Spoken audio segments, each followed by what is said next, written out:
भारत सरकार बर्थ और डेथ से रिलेटेड कुछ नए अमेंडमेंट लेके आई हैं। तो देखते हैं कि ये अमेंडमेंट क्या कहते हैं, और ये जब एक्ट बन जाएगा तो registration of death and birth का क्या प्रोसेस रहेगा और क्या समय रहेगा, ये हम इसको समझते हैं। ये जो नया बिल पार्लियामेंट से पास हुआ है, जल्दी ही ये कानून बन जाएगा। अब इस बिल को समझते हैं कि ये क्या कह रहा है। ये जो बिल है इसका नाम है the registration of birth and death amendment bill 2026, ये इसका नाम है। और ये जो बिल है इस एक्ट के लिए लेकर आए हैं। इस एक्ट का नाम है registration of birth and death act 1969। Bharat में जो भी बच्चा पैदा होता है या कोई भी व्यक्ति मरता है तो उसका रिकॉर्ड रखा जाएगा। इसके लिए रजिस्ट्रेशन की प्रक्रिया होती है, और रजिस्ट्रेशन के लिए पहले एक्ट बना हुआ था 1969, ये अभी भी चल रहा है। इस एक्ट में कुछ बदलाव किए गए हैं, इसके लिए ये बिल लेकर के आए हैं।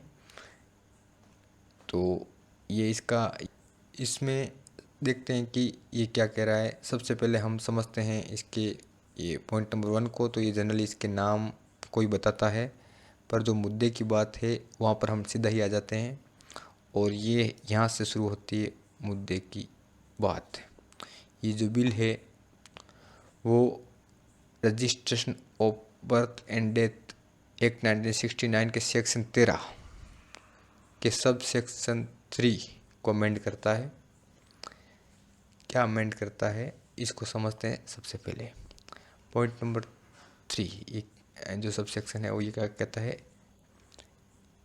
एनी बर्थ और death of which delayed information is giving to the register after 1 year but within 2 years of its occurrence shall be registered only on an order made by DM, SDM और executive magistrate.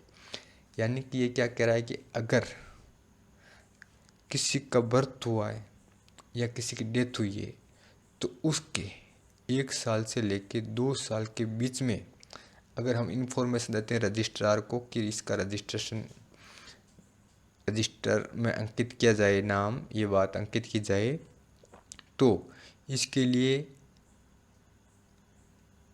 SDM,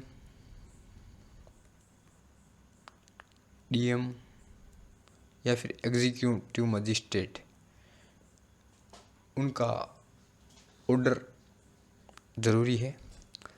order कैसे मिलेगा? सबसे पहले हमें लगता है कि भाई ये जो है हमने 1 साल तक कोई रजिस्ट्रेशन नहीं करवाया है, तो हमें एक रीज़नेबल कारण के साथ में एप्लीकेशन लगानी पड़ेगी इनके सामने। फिर ये वेरीफाई करेंगे कि भाई आपका जो आपने जो रीज़न बताया वो रीज़नेबल है क्या, और उसके बाद में एक कोई फ़ीस जो निर्धारित होगी उस फीस के साथ में ऑर्डर पास करेंगे। उसके बाद में आपका नाम रजिस्टर्ड होगा। ये तो सब सेक्शन 3 कहता है, और इसमें एक और ऐड किया गया है सेक्शन 3A।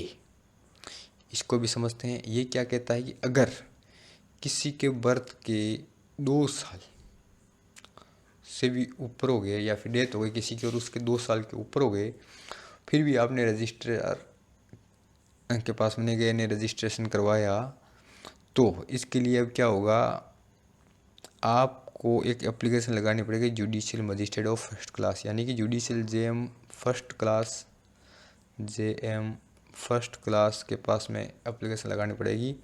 वहाँ से ऑर्डर आएगा, वो वेरीफाई करेंगे, उसके बाद में ही रजिस्ट्रेशन होगा। उसमें भी आपकी फ़ीस लगेगी। तो जनरली ये मोटा मोटा क्या कह रहा है, आप इसको वापस समझिएगा। 0 से 1 ईयर तक तो अपन सिंपली रजिस्ट्रार के पास में रजिस्ट्रेशन करवा सकते हैं, ठीक है। यानी कि अपने को सीधे जाना है और जो रजिस्टर ऑफिस बने हुए होते हैं उसमें जा कर के कि भाई हमारे यहाँ पर बच्चा पैदा हुआ है, इनके ये बच्चा पैदा हुआ है, ये नाम, ये सब रजिस्ट्रेशन करवाते हैं। अगर 1 साल तक आपने किसी की बर्थ या डेथ का रजिस्ट्रेशन नहीं करवाया, 1 साल से लेकर 2 साल के बीच में, तो DM, SDM या एग्जीक्यूटिव मजिस्ट्रेट के ऑर्डर के बाद में ही होगा। अगर आपने 2 साल प्लस यानी 2 साल तक भी नहीं करवाया, उसके बाद में कराया, तो JM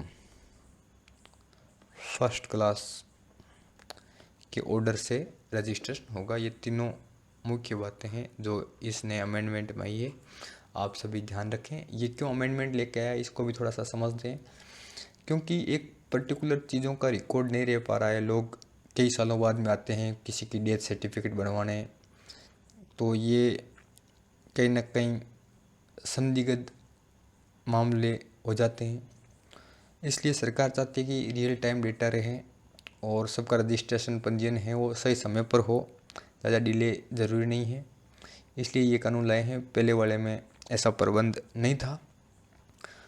तो ये जो बिल है दोनों सदन से पास हो चुका है, अब जल्दी ही ये एक्ट बन जाएगा और इसके बाद में ये सुचारू रूप से चलेंगे। तो अगर आपको भी ऐसा लगता है कि कोई डेथ का रजिस्ट्रेशन या बर्थ का रजिस्ट्रेशन करवाना है तो समय का ध्यान रखते हुए रजिस्ट्रेशन करवाएं। Thank you.